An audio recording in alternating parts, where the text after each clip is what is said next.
Hi, everyone, and welcome back to another show. My name is Tyler, and I'm here with Matt, the founder of ORATS. ORATS is an options analytics platform built on top of over 15 years of historical options data. Our dashboard is integrated with Tradier, meaning you can research and discover trades on our platform and then seamlessly connect them to your Tradier brokerage account.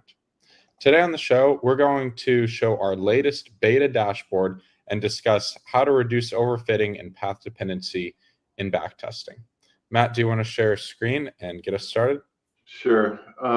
So overfitting and path dependency. So what we want to find is a backtest that looks good in the backtest, but that also will continue to perform in the future. And so what you want to make sure is that what you're optimizing has some predictive capabilities or some alpha going forward. So there are other backtesters out there. We have backtesters, various types. We have a backtest finder, which is a large database. And then we have custom backtesters that you could also run. But the one that we're most excited about, and one that we think presents the best alpha, is using data that we've created over the years. Back when I was a market maker, we started, and we've created quite a few different indicators that we've talked about on this show before, but we'll talk about a little bit more, especially when we see some of these strategies identifying certain indicators. So what I'm doing is I'm looking for backtests that are in the market a fair amount of the time and have some variability that's not just the variability of the stock. So, close to, correlation, high correlation. We want to kind of not so correlated, but we want these movements in the backtest, enough movement so we could apply indicators that hopefully are driving these movements. And then we could come up with something like saying, oh, only trade this when the volatility is rising, or only trade this when the ETF divided by the symbols volatility is between a certain amount. So that's what we're looking for here. So what we do is we get this backtest, and then we click optimize, new button that we've put in here. And this is our new beta version of the backtester. We're looking for beta testers now, and we just want to make this as clear, easy to use, and valuable for people. So what we have here is a backtest overlaid on a candlestick graph of the SPY. So, and then what we can do is say, well, this is just the standard 16 DTE iron butterfly with SPY. But what we could do is we could say, okay, let's use some of these calculations and see if they have any predictive power. And we'll talk about an indicator called the p-value. We've researched how to calculate this, and basically what the p-value does is it's a statistical process that calculates the probability of the results that you're getting are because of pure chance. So you want to minimize this. So you want to have, ideally you want p-values less than 10, less than 5, but it's somewhat difficult to do that. So we try to search through our database and find it. So in this case, it's only about kind of a 50-50 shot, 30% here. So this is the p-value column here, and this is what the new result, the average percent per day. By the way, 0.1% is very good for a day. And then I just know from past experience that some of these, actually this isn't that bad one, so I'll click on this one. So this is a 26 p-value, and what we're seeing is it's only going to trade when the implied volatility percentile to the ETF is within a certain SMA range. And in this case, it's a 20-day period, and we automatically do these for you. When we first developed this, I was key whacking in all this stuff, and it was quite a chore. But Tyler has worked on this to make it to have a lot of automation. And it might seem like it takes a lot of time, but believe me,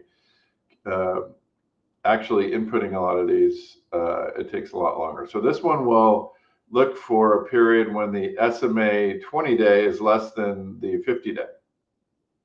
And it'll exit when the SMA 20-day is greater than the 50-day. And you can see when these happen, it's denoted by we're in the trade when it's green and we're out of the trade when it's white. And you can see now this third line that we've added is a SPY iron butterfly with signals. The other one is just trading it all the time that came from the back test. But now we've overlaid it with not only the stock price and the old back test, but now this is the new back test with only trading on these signals. And what you want to kind of avoid, are the times when it goes down and you want to do better than when the times that it's going up. Anything on that before we start looking at the stats, Tyler? Yeah, well, I kind of just want to take a step back and talk about like why we're doing this, right? This is a pretty advanced tool. What's the purpose of using this tool? Kind of, can you go over kind of the journey that we took from key whacking stuff into the legacy backtester 5 years ago to where we are now? Yeah, I'll go back even before that. We at ORATS, we developed, a lot of these indicators. They're all kind of listed here. IV to ETF ratios, the forecast divided by the implieds, and we thought that these were good indicators. And then people said, well, how do we know it's a good indicator? They say, well, we do statistical R-squared, which is a regression analysis. And then they go, well, how do I know if it'll work in my trading? Then we say, well, let's simulate what you would do trading and use these indicators to help you get in and get out at only certain times. And so we did that when we came up with a backtester. And then, you were able to develop some good backtests, but you don't know if these backtests could potentially be overfit or have path dependency, which we'll talk about a little bit later, or are they good? And then so we've dug deep and we said, well, what is the best gold star indicator? And that's the p-value that we can use to help us assess these. And the p-value does a lot in the background. It goes through and jumbles up things, and it calculates. It does things to identify whether it's kind of a chance outcome or if these calculations that we have are actually useful in this particular backtest. Some backtests will be more sensitive to some of these than others. So forecasts, long term versus short term. So we have a lot of these technical indicators that we've come up with that might be more important than others. And so you can tell we have many here, and we've sorted them by how much it's helped the backtest and what the p-value is. Yeah. Is that what you're looking for, Tyler? Yeah, that was a good overview. I mean, at the end of the day, the goal is to have a strategy that you can trust in when forward testing it. The issue is that we're still just looking at historical data, so we've had to come up with some very advanced methods to rigorously test the validity of these strategies. It's one thing to sort of key-whack back test in and see how it does, but you're making yourself vulnerable to path dependency and overfitting. And so we've worked hard to reduce those variables in our testing so that this is hopefully the closest that you're going to get to what you can see in the future. Obviously, no one can predict the future, but this is a lot more statistically sound. Yeah. And then, so then what we do is we say, okay, well, we've done this procedure. Now we're going to give you the ability to, paper trade this. So you could, so let's save this. It's a little bit high of a p-value, but you would go back and forth with finding back tests that have, the best p-values. But now, now we save this particular strategy, and we can, go look in our saved optimizers. So this is a saved iron butterfly 16 DTE. You could sort these by various ways. You can sort them by returns. You could sort them by many different things. But this particular one, we've sorted. And then, do you want to explain what this button is, Tyler? Yeah. So when it lights up green, it means that it's quote like in the trade. So it means that the indicators are saying that, the indicators say it's a go. Any back test entry triggers that you had say it's a go. And then you basically, you're given the green light to scan for trades on that strategy. And then you can click it and it'll take you to the option scanner, fill in all the information that was in the back test. Sort of the DTE, the strike deltas and stuff like that. And then you can look for trades from there. Yeah, that's a good, and it's a very handy workflow. It puts it all in for you. You're just kind of going through this, and then, so we're finding based on distributions. You could sort these based on different things. Forecast. We like to get rid of any outlier S percentages. I would say like 1% or 2%, but these are only 0.1%. So what that is saying is that the SMV is very close to the SMV is very close to what's in the market, the mid market right here. So a lot of these trades are good trades, and this isn't sorting by the best fit one. You want something around 16 days. So what you might do is you might say, okay, well, I'm going to paper trade this. So, my assumption is I could get filled, or you could have a paper trade. The paper trader has a kind of an assumption of fill that has some randomness to it. Or you could just say, well, this, here's the market. I want to force this trade in. And then I also I could say things about this later on. We can put notes, but we'll talk about that a little bit later. So anyway, that goes in the market, that's filled. And then you could set any exits based on, where the exit might be or whatnot. So that now is tracking that particular trade, and you can essentially forward test the back tested optimized strategy that you had with that forward test. Anything on that, Ted?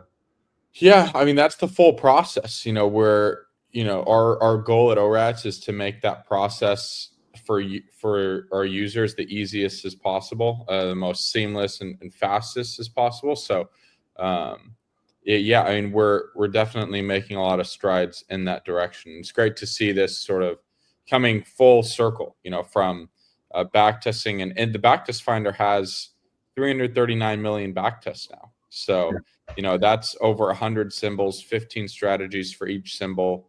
I mean, very likely you can find something in there, something useful in there. Right. And then, there are many different strategies that you could look at, short put spread, short strangle. And then, again, you want to find strategies that look like, they're in the market a fair amount, and we can identify, try to find try to find indicators that improve these. So I could say, again, I could just go in and optimize this. And then, like I said, it takes a second to calculate these. We do a lot of these calculations locally as you're pulling it up. So you might hear my computer in the background. Yeah, so we're testing the short, medium, and long-term simple moving average in both directions. So comparing like the 10-day to the 20-day, less than or greater than, the 20-day to the 50-day, less than or greater than. And that's what we're doing. And we're comparing the technical indicators on the ORATS indicators. So it's not just technical indicators on the actual stock price. Like we have hundreds of indicators that we're testing. Right. So this one, 43 isn't that good. So, you would just move on after that. And then you start to see, okay, I could see what back tests might be better or worse for finding these. So I like to be in the market more. So yeah, let's go over that p-value number again, because it's an important number. So the way we define it, well, it's a term used in statistics to describe the likelihood of an event occurring, assuming the null hypothesis is true. So in this case, our null hypothesis is that the indicator just has a completely random effect on the backtest, right? Like if you're adding an indicator, it's just completely random if it improves it or does not. So when the p-value is less than, let's say the p-value is 0.1, that means that it has a 10% chance of having a random effect on the backtest, which is good, because that means that 9 times out of 10, that's a really strong indicator that isn't random. So you want to look for a p-value that's lower than 0.1. Ideally, the lower the better, really. But again, it's hard. If it was this easy to time the market, then everyone would be doing it. So, and then you can use multiple indicators too. So, sometimes that helps to lower the p-value, but the p-value has its own way to it's not just going to automatically improve because you have more indicators. It takes that into account, and it has to, everything needs to be truly additive in order for the p-value to go up. So in this case, we had a p-value, and it doesn't look like we're improving it right yet. You can sort by the p-value, Matt. If you click the column. Okay.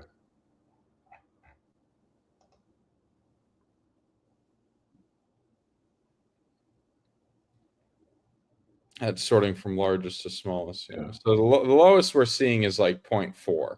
Yeah. So anyway, on this one, probably not. But I have some saved optimizers that have some decent p-values to them. Here's a 10% one.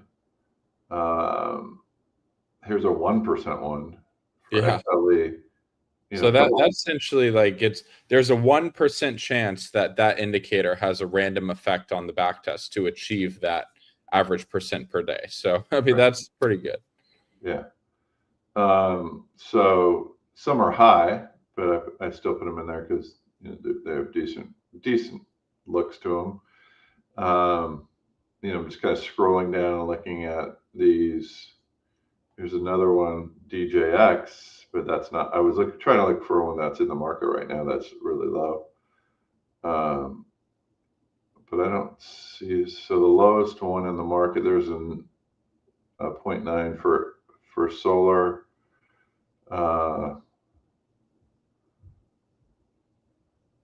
17. There aren't that many in the market right now, which is interesting, because what happens is, especially if you get 2 or 3 of these going, you're going to sometimes you're not going to see you're not going to see this turning green.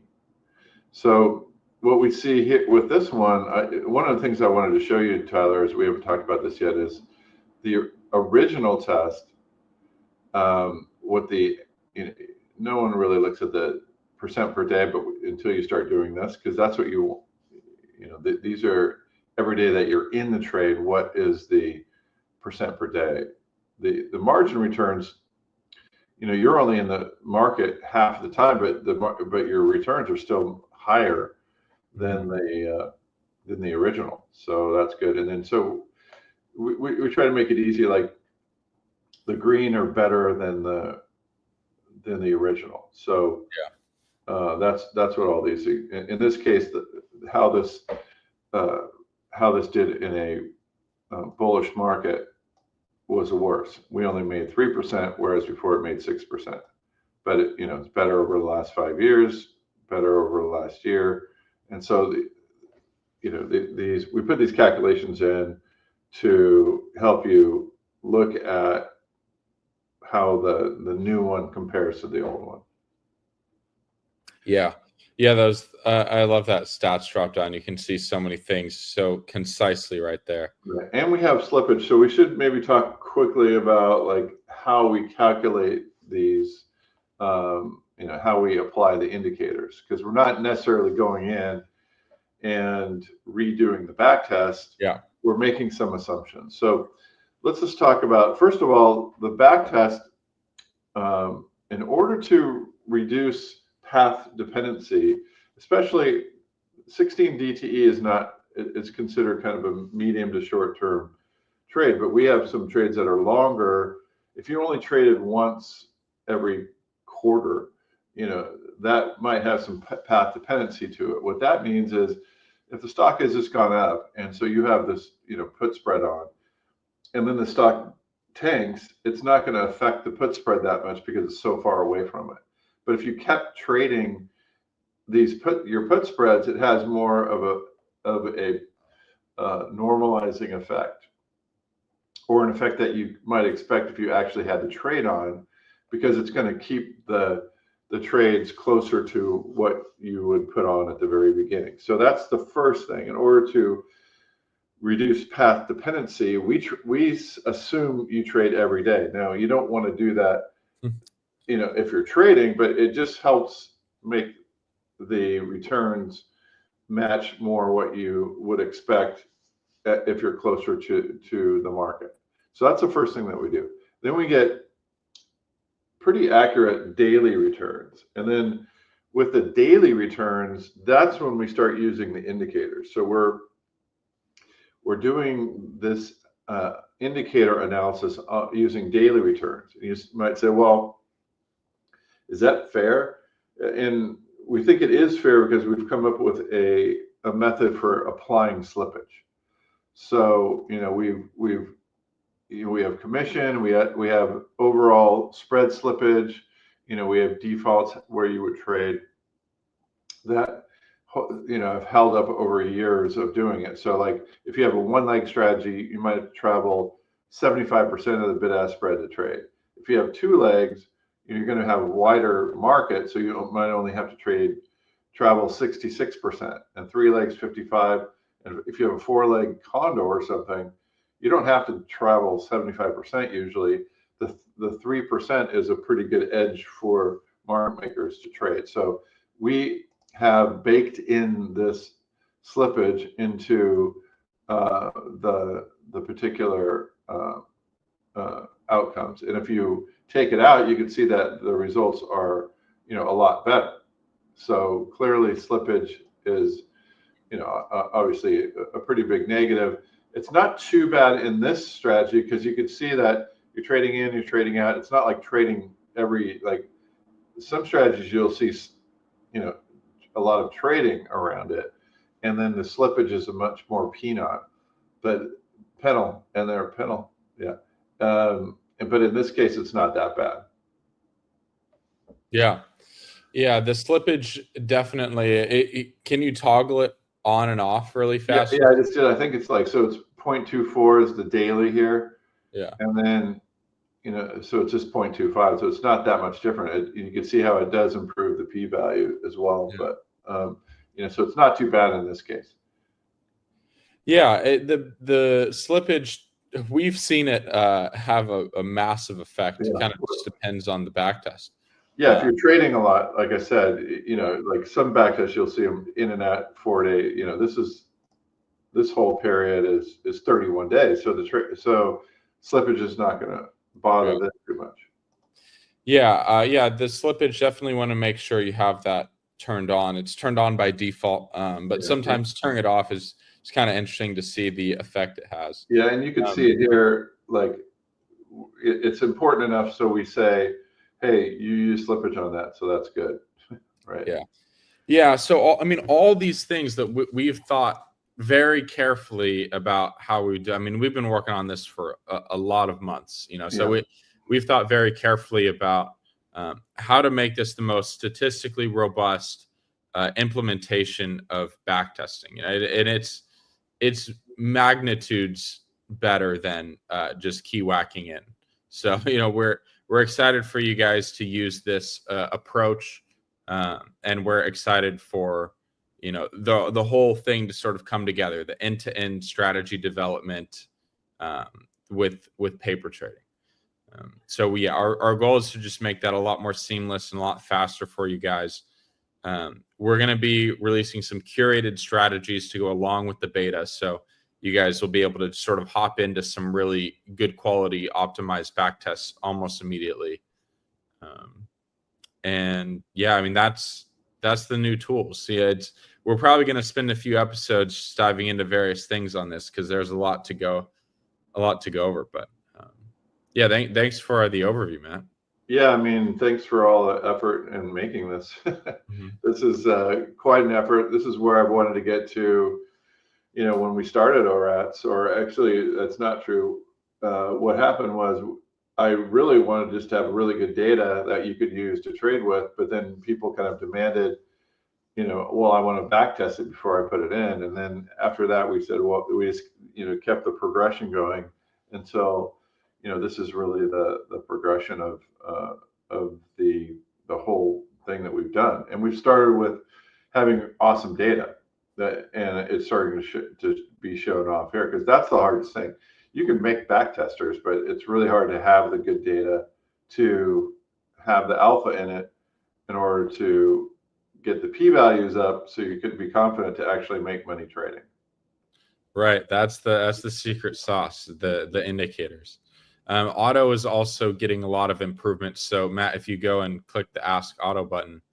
Yeah, and I also just wanted to show that we also have, a trade journal where you're going to be able to kind of monitor, the strategies that you've tested and all that. So this is all helping with, with that kind of review process. Once you get these, get these back tests going, this is a further test to get further confident in there. And then, you could ask ORATS, like, what's the SPY current implied, price and wvolatility. And it now, Auto on our site is very good at talking about our offering and where to get the data and what we do. But this now, Auto now has been trained to go into our data and research much deeper questions on implied volatility levels and current price levels and all that. So there's a lot that Auto can do right now to really give you some more insights into what ORATS data has. And you could ask it some pretty crazy questions, and it goes off and it goes through all our databases, and then comes back and lets you know. It's a little slow right now. I'm not sure. Yeah, I'll have to, again, beta version of the dashboard. We've improved Auto a lot. It's been a huge hit on the website, so we're putting it into the dashboard now, and it's going to be able to look at all the data and do a lot of things there. So. No, it's amazing. Like I said, we're just getting into beta versions. We're just inviting what we call friendlies to come in and give us some feedback on all of this, and see how it all works together and get input. And of course, we still have our all of our old research, just in new spots. And then, we have a place to go in and learn. We have our community, we have our blog, and then all of our webinars and instructions here. So, I mean, you could really learn a lot about options on this right now. So it's very cool. Great, Matt. Yeah, we're just about out of time, but yeah, that was a good introduction to the new dashboard. If you guys want to be a part of it and join the beta, just email us at support@orats.com. And then, yeah, if you guys have any questions, please ask them here on the live webinar or on our web chat. You can ask Otto, you can email us, or you can talk about your questions in the community tab. So lots of places to ask your questions. Yeah, thank you, Matt, for another great show. Thank you, Trader, for hosting us, and we'll be back again next week. Thanks, sir.